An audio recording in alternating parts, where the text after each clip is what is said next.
On October 7, 2023, Hamas launched a surprise terrorist attack on Israel from land, sea, and air, and Israel responded by declaring war against Hamas. You see this line of cars, torched, shot. There are bullet casings everywhere on the floor here, on the ground. The amount of anger in Israel is monumental.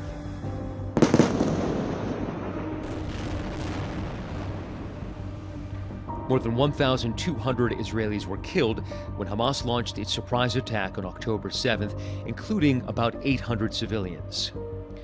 In Gaza, more than 41,500 people have been killed and more than 96,000 injured. The majority of those killed have been women and children, according to the Hamas-run health ministry. About 116 journalists and media workers, along with over 1,100 health workers, have also been killed in Gaza since the war erupted. When an estimated 3,000 Hamas terrorists raided Israel on October 7th and thousands of Gazan civilians followed, more than 250 hostages were kidnapped and taken into the Gaza Strip, according to Israeli officials. So far, 112 surviving hostages have been released or freed in Israeli raids, and the largest hostage release came in late November of 2023 during a pause in fighting. Currently, about 100 hostages remain in Gaza. Israeli officials believe about 50 of the remaining hostages are alive. The remains of 37 other hostages who were killed have been recovered.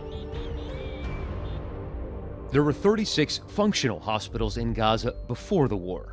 According to the World Health Organization, as of September, only 17 hospitals remain partially functional in Gaza. The organization has said there are currently no fully functioning hospitals in the Gaza Strip. Israel has said that Hamas uses hospitals to, quote, conduct and promote terrorist activity. Hamas has denied these claims, but ABC News has seen tunnels in children's bedrooms, hospitals, and mosques in the Gaza Strip. The Israeli military says it is part of a very significant complex of tunnels beneath Al-Shifa. The one in that direction goes right under the Qatari building, which is one of the main buildings in the Al-Shifa hospital compound. Following the Hamas terrorist attack, Israel cut off the flow of food, fuel, and electricity to the Gaza Strip. Israel called the blockade of resources to Gaza a total siege. Since early March, an average of 140 trucks with food have entered Gaza every day, according to Israeli officials. However, the UN Relief and Works Agency for Palestine Refugees, also known as UNRWA, previously said Israel isn't allowing enough aid in. The UN has said that parts of Gaza have experienced a full-blown famine. Israel has in turn blamed the UN, saying its distribution system is dysfunctional and that the organization has failed to distribute thousands of tons of aid. Israel says there are no limits to the amount of aid it's willing to allow into the Gaza Strip, but what you're seeing is not nearly enough to satisfy even the daily needs of the 300,000 people suffering catastrophic hunger in northern Gaza right now, just on the other side of that fence. In an effort to get more humanitarian aid in, President Joe Biden announced an emergency military mission to construct a temporary pier off the Gaza coast. I'm directing the U.S. military to lead an emergency mission to establish a temporary pier in the Mediterranean on the coast of Gaza.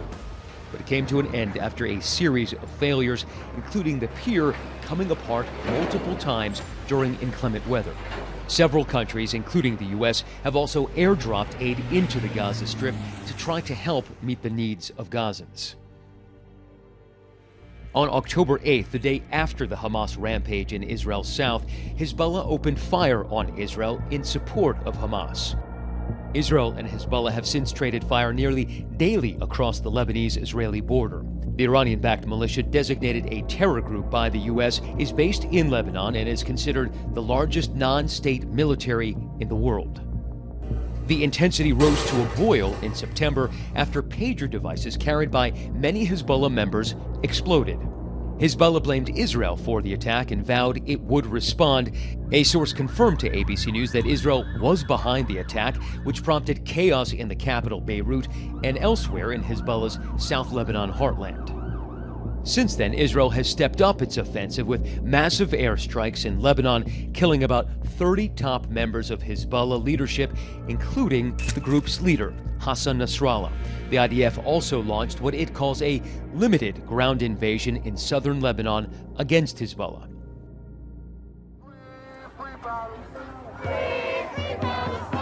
As the war escalated in Gaza and casualties there mounted, protests erupted around the world to demand a ceasefire agreement and to pressure the Biden administration to rethink its military support of Israel.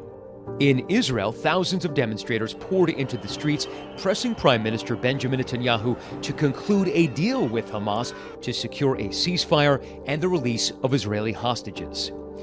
Meanwhile, his ultra-nationalist coalition partners have threatened to collapse the Netanyahu government if a deal included the withdrawal of Israeli troops from Gaza. U.S. many pro-Palestinian protesters called for the divestment from Israel, while some Jewish students on campuses called the protests anti-Semitic and said they are scared for their safety. Despite calls from across the globe for a ceasefire, the fighting continues and has expanded. At this point, Israel is engaged in conflict with Iranian proxies, Hamas in Gaza, Hezbollah in Lebanon, the Houthis in Yemen, and pro-Iran militia in Iraq, as well as a now direct confrontation with Iran.